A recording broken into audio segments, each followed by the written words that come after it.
give our attention to Brother Stephen.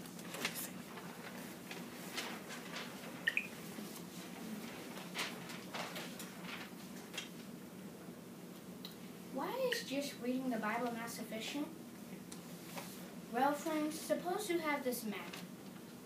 You look at the map and it's just a blur, a huge mess. There are triangles and circles all over the place. Sometimes, might we see our maps to life as a blur? When this happens, let us discuss 2 ways we can get to know the road to life better. A, understand it, and B, apply it. Let's talk first about understanding our map. Most maps have a key or legend. That key or legend explains the triangles and the circles. Triangles become mountains and circles become hazards.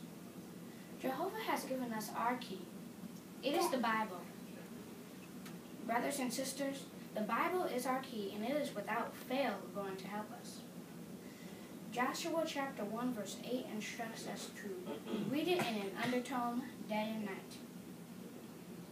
But if we read the Bible and then say, yes, that was interesting, and slam, we close it, will it help us?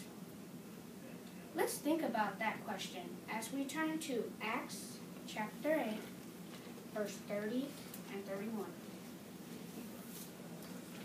Hopefully not likely was your answer. Now let's read Acts chapter 8, verse 30 and 31. And that reads, Philip ran alongside and heard him reading aloud Isaiah the prophet, and he said, do you actually know what you are reading? I like how the footnote after know says, or understand. Do you actually understand what you are reading? He said, really, how could I ever do so, unless someone guided me? So he urged Philip to get on and sit down with him. Ask yourself, what was that court official doing? Reading the scriptures. Was that enough? That is the question that is most important. In verse 31, the eunuch clearly states that he needed a guide to help him understand what he was reading.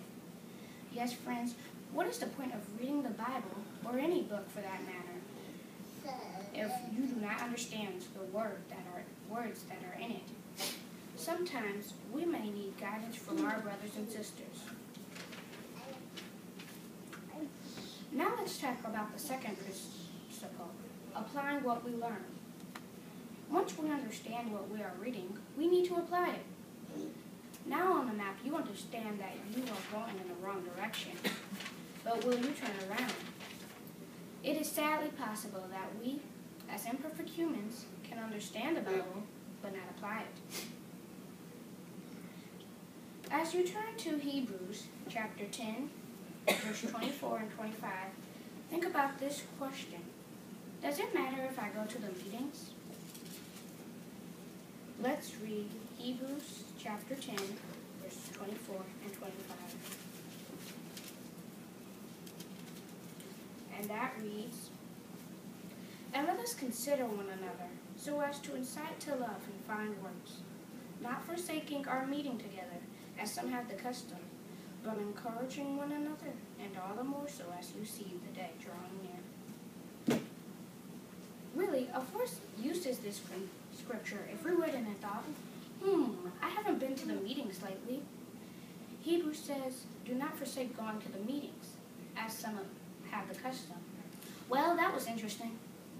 Friends, if we do not apply what we learn, aren't we, in a sense, slamming the Bible?